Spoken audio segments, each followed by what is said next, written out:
जय परमेश्वर देवता लोगों, जय परमेश्वर। खास करके ये पेज जो पढ़ रहा हूँ, किताब जगदीत कहानी, साध अनूपदास महाराज जी की किताब जगदीत कहानी, श्री अनूपदास प्रिंटिंग प्रेस चावनी एरमपुरा में साहब के प्रसिद्ध किया। तारीख 17 अप्रैल सन 1909, जावसाज बुद्धि 12/7/1965। दोस्तों, कल पढ़ा था मैंने 2 पेज तक, आज तीसरा पेज चालू कर रहा हूँ। जनहित में जारी है और खास करके रावणा राजपूत भाइयों के लिए ये किताब जगदीत कहानी है। और रावणा राजपूत भाइयों को कहना चाहता हूँ कि जो भी हमारी समाज का संचालन कर रहे हैं, समाज को इकट्ठा कर रहे हैं या समाज के मन साझा कर रहे हैं और समाज की ठेकेदारी कर रहे हैं, समाज को दिशा देने का काम कर रहे हैं, उन सभी भाइयों से निवेदन है कि नशा पदार्थ छोड़ के पद ग्रहण करें, अन्यथा आप तो डूबोगे और समाज का भी भला नहीं कर सकते हो।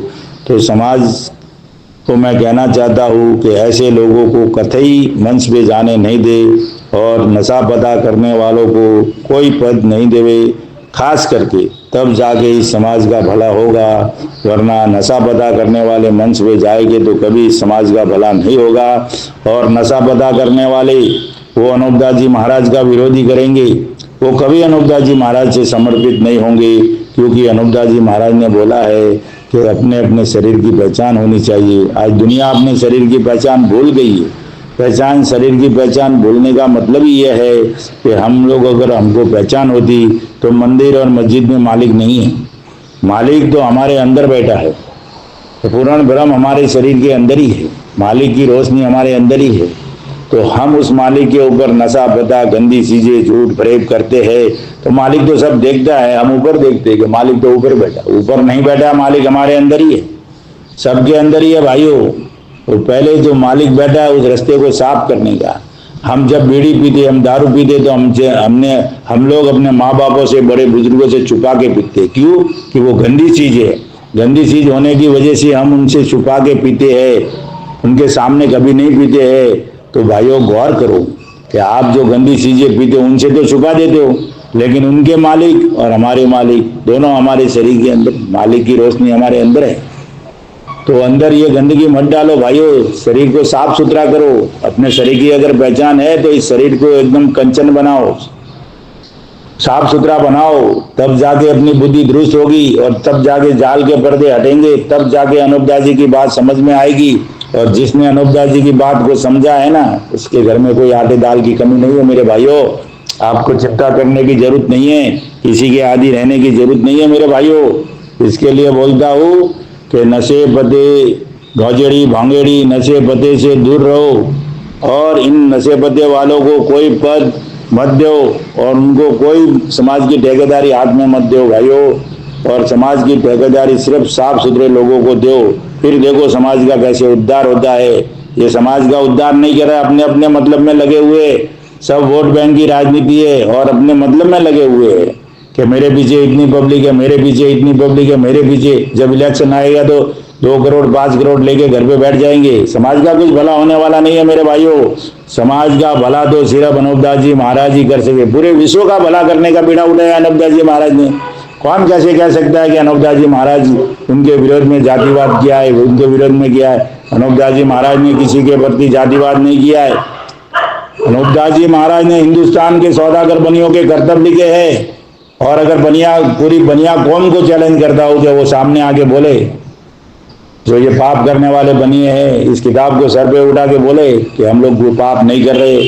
इसके लिए भाइयों, रावणा राजपूत समाज के लोगों, इस किताब जगदीत कहानी को घर घर पहुंचाओ और घर घर इस किताब को पढ़ो और दारू मदन से त्याग दो।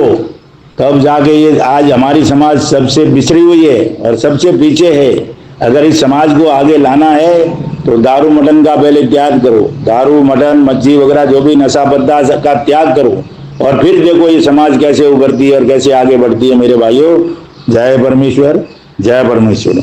आज पढ़ रहा हूँ किताब जगदीत कहानी का, पेज नंबर 3 है। थोड़ा पढ़ के बोल रहा हूँ, उसको जरा ख्याल करना। दुनिया के गारत करने को जाल चलाया था, जब सब विलायतों में जब थोड़े से आदमी रह जाएंगे जब मेरा चारकूट में राज हो जाएगा, ये ऐसा रावण कहता है, तो कोई मेरा राज छीन नहीं सकेगा। उसी तरह से इन बनियों ने भी यही सोचकर ये जाल चलाया। रावण जैसा राज करता था ना, वैसा का वैसा जाल इन हिंदुस्तान के सौदागर बनियों ने यही वही सोचकर ये जाल खुद अपने हाथ से अभी चलाया है। और पहले ही सबकी अकल अपने राक्षसी पाप से खराब कर देते हैं, क्योंकि सातों आठों विलायतों के लोग हिंदुस्तान के लोग के वास्ते आपस में लड़ लड़ के गारत हो जाएंगे। जब सातों आठों और सब विलायतों में आदमी थोड़े हो जाएंगे तो चारकूट में हमारे बच्चों का राज हो जाए। ये ऐसा सोचते हैं कि सब गारत हो जाएंगे, सबका धन माल हमारे पास आ जाएगा तो हम पूरी दुनिया के ऊपर राज करेंगे। और इनकी ऐसी इच्छा भी है, इनकी ऐसी हवस भी है कि धन हमारे पास हो जावे और पूरी दुनिया पे हम कब्जा करें और पूरी दुनिया पे हम राज करना चाहते हैं। और इनकी मंशा भी ऐसी है ताकि फिर ये जो चाहे वही कर सकते हैं। मेरे भाइयों, तो चारकूट में हमारे बच्चों का राज हो जाएगा तो फिर हमारा राज कोई नहीं छीन, फिर क्या छीनेगा जब दौलत ही नहीं रहेगी, पैसा सब धन इनके पास है और इन्होंने ले भी लिया है। 12 हिस्सा जमीन का जो धन है ना, वो तो इनके पास कैद पड़ा है और एक हिस्से में पूरी दुनिया भाइयों। तो उनके पास धन की भी कमी नहीं है। उसने कारून का धन, रावण की सोने की लंका सब इन्होंने ले लिए। हिंदुस्तान के सौदागर बनिए बेईमान लंका के ढेड़ों ने। तो उनको तो पूरी दुनिया पे राज करना है और पैसे देके सब धर्मात्मा बन के बैठे हैं। प्याऊ खोल देते, वो खोल देते, स्कूल बना देते, टैक्स भर देते, तो दुनिया को बता दे कि हम टैक्स ज्यादा भर दिया। अरे लेकिन तुमने क्या कर्तव्य करके भरा है? तुम्हारे कर्तव्य क्या है? पहले उसको तो देखो कि ये धन तुमने जमा कैसे किया। और अंग्रेजों के ऊपर डाल दे कि अंग्रेज ले गया। अंग्रेज बेचारा लुक्का आया था और लुक्का गया। अंग्रेज कोई धन लेके नहीं गया।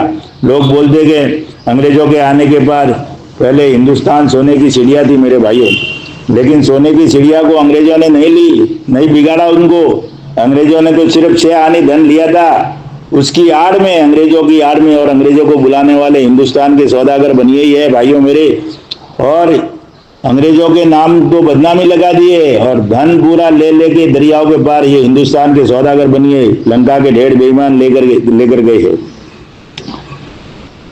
और ये बनिए ये जानते हैं कि हमारी औलाद ज्यादा रह जाएगी तो फिर हमारा राज कोई नहीं छीन सकेगा। सो तो दुनिया में हिंदुओं में कहते हैं कि ऐसा कर्ज गावेगा कि 100 कोस छोटा सा गावड़ा मिलेगा।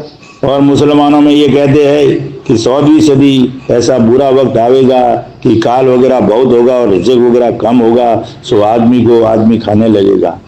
तो भाइयों, कुरान में या मुसलमानों की किताबों में ऐसा लिखा है कि 100वीं सदी का कयामत है, यानी अंत है। और हिंदुओं में ऐसा कहते हैं कि 100 कोस के ऊपर छोटा सा गावड़ा मिलेगा। और मुसलमानों में ये कहते हैं कि 100वीं सदी अंत है, ऐसा बुरा वक्त आवेगा कि काल वगैरह बहुत होगा और रिजक वगैरह कम होगा, सो आदमी को आदमी खाने लगेगा। सो पहले से ही ऐसी ऐसी बातें दुनिया में चला दी है। सो पहले तो ये बातें टिप्पणों के माध्यम से, किताबों के माध्यम से चला देते हैं और फिर वो दिन और मिति आती है जब वो दुनिया में उस जो घटना लिखी है वो उनके हाथ में, हिंदुस्तान के सौदागर बनियों के हाथ में। वो चाहे तो सच कर देंगे, वो चाहे तो गलत कर देंगे, वो चाहे तो अच्छी कर देंगे, उनके हाथ में आवेगा कि काल वगैरह बहुत होगा और रिजक वगैरह कम होगा, सो आदमी को आदमी खाने लगेगा। सो पहले से ही ऐसी ऐसी बातें दुनिया में चला दी है। सो दुनिया में अच्छे अच्छे बड़े गुणी लोग कहते हैं, सो जैसे दुनिया में बुरा होने के पहले से बात चलाई है उसी के मुताबिक दुनिया के नाम का इंद्रजाल का पाप कराते हैं, वैसे ही बुरा हो जाता है। सो भाइयों, जो बात पहले लिखते हैं वो लिखने वाले हिंदुस्तान के सौदागर बनिए पर्दे के अंदर से लिखते हैं और ब्राह्मणों के नाम से लिखते हैं। फिर वो दिन और मिति आती है जब ये हिंदुस्तान के बनिए उस बात पे अमल करके जो उनको सही करना है या गलत करना है वो वैसा कर दे। अगले सदी लोगों के सर अपने बचाव के रास्ते रख देते।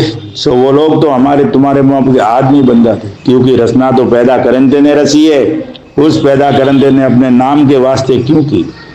उस पैदा करंदे अपने नाम के वास्ते कुछ भी नहीं किया दोस्तों।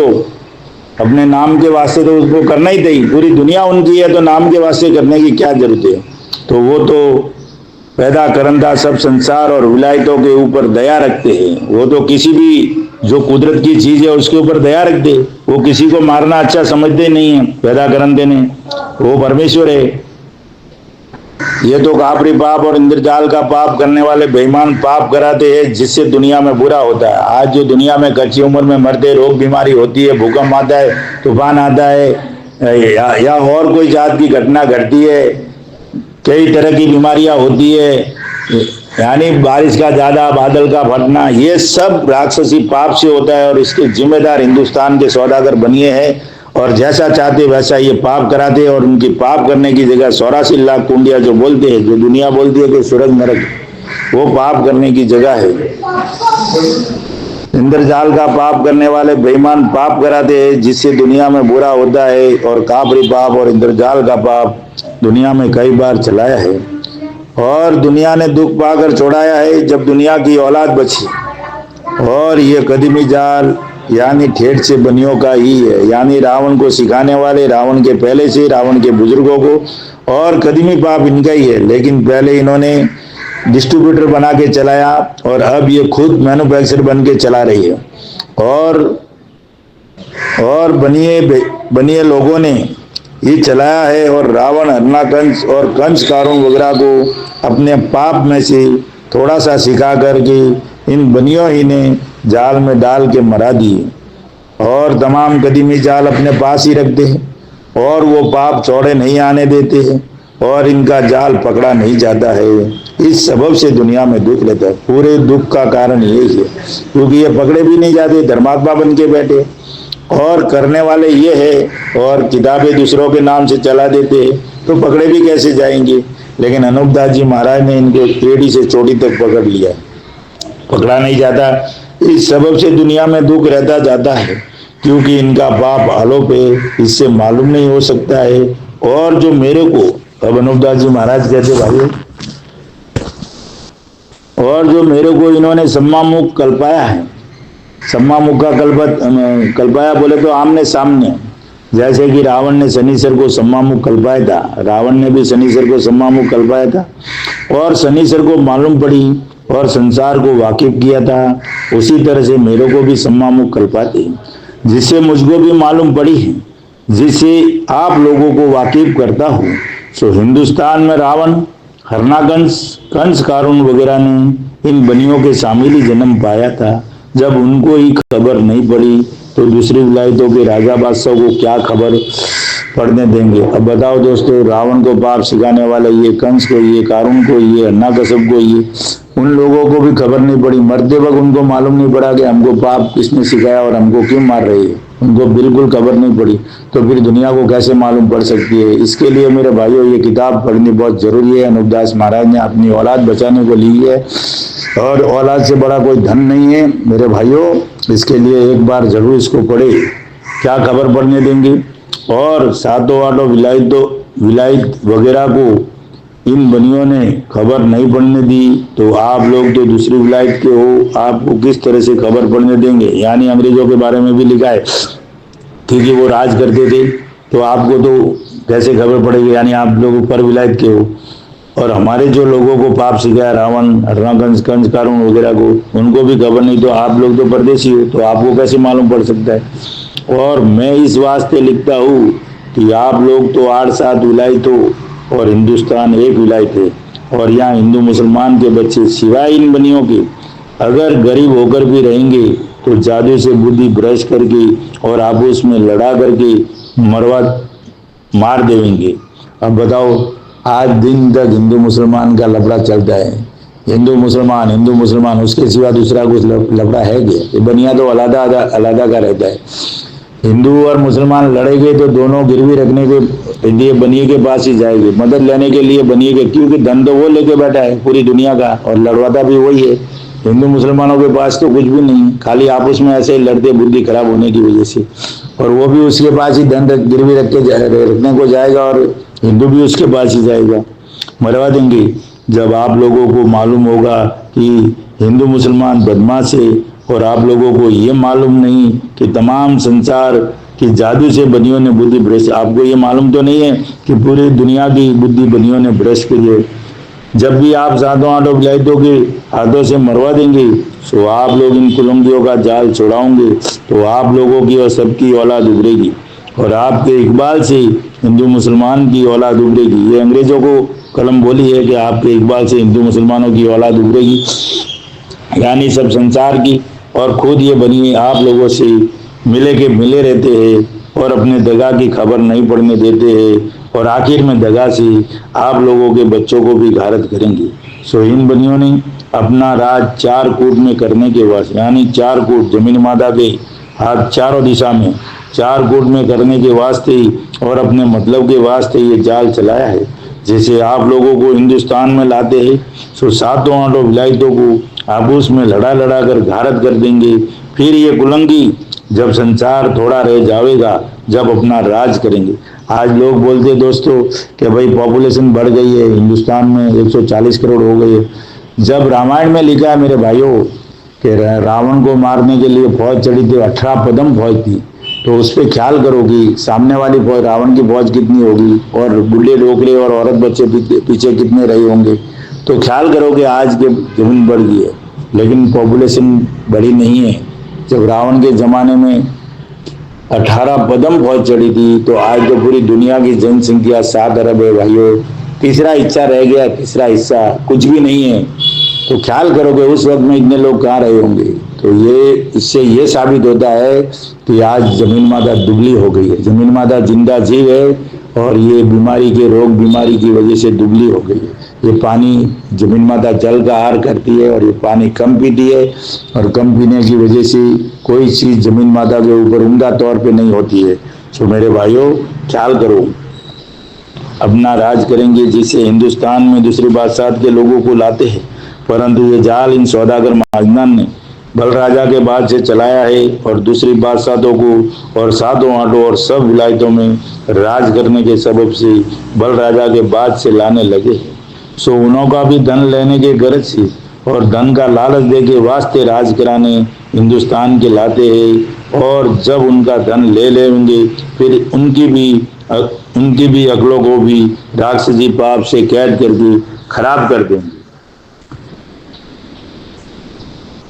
जय परमेश्वर देवता लोगों, कल से चालू होगा पेज नंबर 5। खास करके ये रावणा राजपूत समाज, अनूपदास जी महाराज हाथ जोड़ के अपनी समाज की तो बहुत ही पैरवी की है उन्होंने कि मैं भी कोई अकेला नहीं हूँ, मेरी भी जात बिरादरी है। तो इसलिए अनूपदास जी महाराज ने अपनी जात का ख्याल रखे। और मैं रावणा राजपूत समाज को कहना चाहता हूँ कि अपनी समाज को अगर ऊंचाइयों पर लेके जाना है, अपनी समाज को आगे लेके जाना है और पूरे विश्व में डंका बजाना है, तो शराबी नशेड़ी भंगेड़ियों से दूर रहो भाइयों, और दारू मटन ये चीज़ें छोड़ दो, घर में चलन बंद कर दो। तो समाज का बहुत जल्दी से जल्दी तरक्की हो जाएगी, जल्दी से जल्दी समाज का शुद्धिकरण होगा और समाज बहुत आगे बढ़ेगी मेरे भाइयों। जब तक गाजेड़ी भंगेड़ी नशेड़ी ये मटन गाले वाले रहेंगे, तब तक इस समाज का बिल्कुल उद्धार होने वाला नहीं है भाइयों। और इनसे बच के रहो। और पीने वाले खाने वाले कोई समाज का भला नहीं कर सकता है। वो खुद अपने शरीर का ख्याल नहीं रखते तो वो समाज का कैसे भला करेंगे।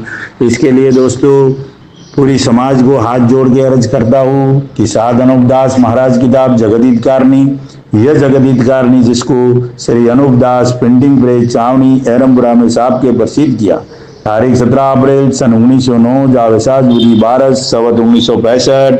इसको 6 महीना घर पे जरूर पढ़िए, फिर उसका कमाल देखिए, फिर उसके फायदे देखिए, फिर उसके गुण देखिए कि ये किताब पढ़ने से क्या होता है क्या नहीं होता है। मेरे भाइयों आपको किसी चीज़ से डरने की जरूरत नहीं है। और संपर्क के लिए 8905653801। इस किताब को अगर किसी को भाई को चाहिए तो इस नंबर पे फ़ोन करे और किताब को पढ़े और गहराई से पढ़े, अपने पूरे कुटुंब परिवार को समझाए और परमेश्वर के ध्यान में रहे। परमेश्वर सृष्टि का रचयिता है। परमेश्वर नाम लेने से कोई गलत काम नहीं है। परमेश्वर नाम लेने से जीव का भला होता है और ज़्यादा से ज़्यादा परमेश्वर का ही नाम लेना चाहिए। जय परमेश्वर, जय परमेश्वर।